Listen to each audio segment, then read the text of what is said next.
हमारी संस्कृति, हमारे संस्कार सदा रहें हमारे साथ। सब्सक्राइब करें तिलक। यहाँ रहकर तुम कुछ नहीं कर सकोगे, क्योंकि रावण तुम्हें यहाँ स्वतंत्र नहीं रहने देगा।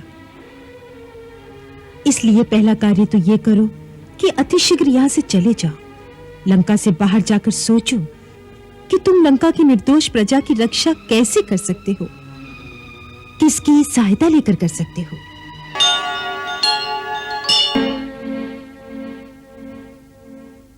राजमाता कैकेयी से कहो कि हम उनके दर्शनों की आज्ञा चाहते हैं। जो आज्ञा।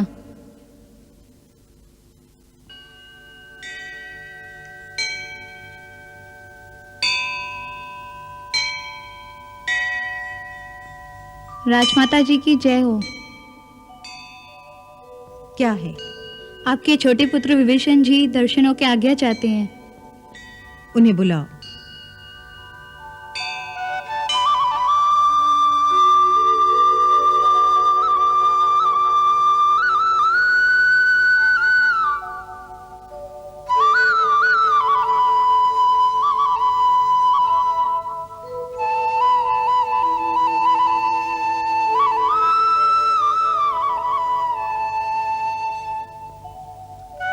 दीर्घायु हो पुत्र, भगवान शंकर तुम्हारा कल्याण करे। आसन ग्रहण करो।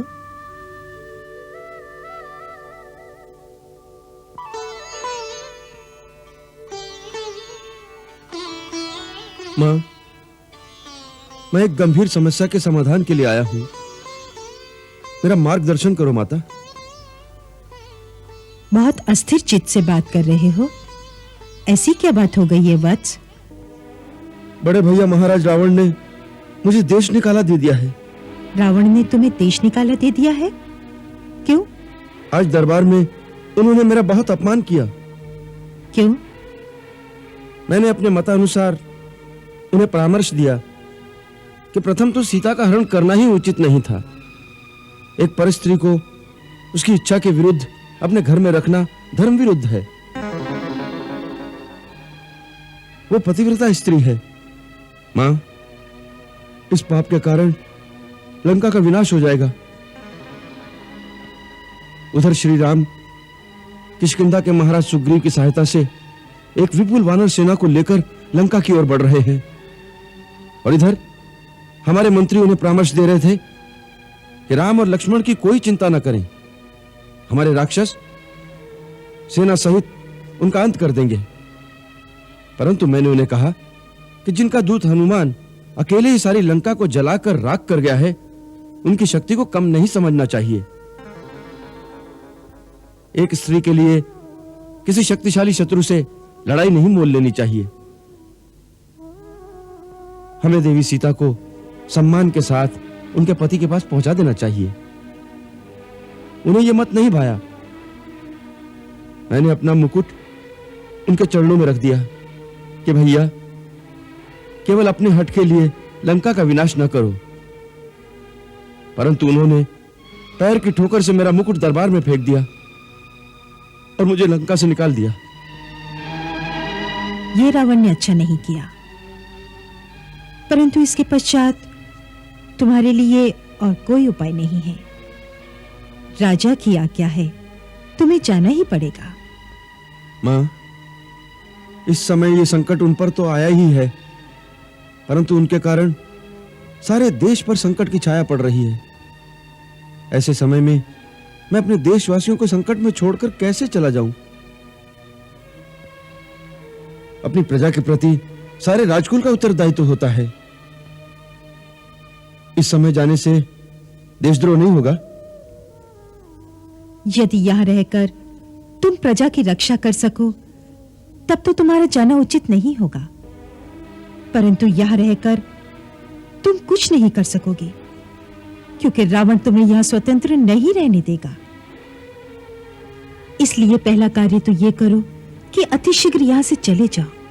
लंका से बाहर जाकर सोचो कि तुम लंका की निर्दोष प्रजा की रक्षा कैसे कर सकते हो, किसकी सहायता लेकर कर सकते हो। मेरे मंत्रियों और मित्रों का मत है कि मुझे स्वयं श्री राम के पास जाना चाहिए और उन्हें कहना चाहिए कि उनका बैर रावण से है।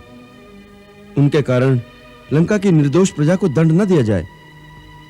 विचार अच्छा है, परंतु क्या मां? परंतु इसमें बहुत संकट है। क्या? श्री राम तुम्हें क्यों अपनाएंगे? तुम शत्रु के भाई हो, इसलिए नीति अनुसार उन्हें तुम पर विश्वास नहीं करना चाहिए।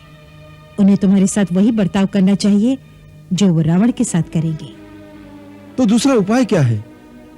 क्या मैं लंका छोड़कर साधु हो जाऊं, किसी गुफा में बैठ जाऊं और अपने देश का नाश होने दूं? नहीं, वो अक्रमण्यता होगी। जिसका देश संकट में हो उसे ये नहीं सुहाता। फिर? तुम्हारे मंत्री ठीक कहते हैं। तुम्हें प्रजा हित के लिए अपने जीवन को दांव पर लगाकर भी श्री राम के पास चले जाना चाहिए। या तो वो तुम्हें शत्रु पक्ष का समझकर मृत्युदंड दे देंगे और इस बलिदान से राजकुल में उत्पन्न होने के अपने उत्तरदायित्व से तुम मुक्त हो जाओगे। यदि वो एक बार तुम्हें वचन दे देंगे तो फिर कोई डर नहीं, क्योंकि मैंने सुना है कि रघुकुल वाले अपने वचन के बड़े पक्के होते हैं।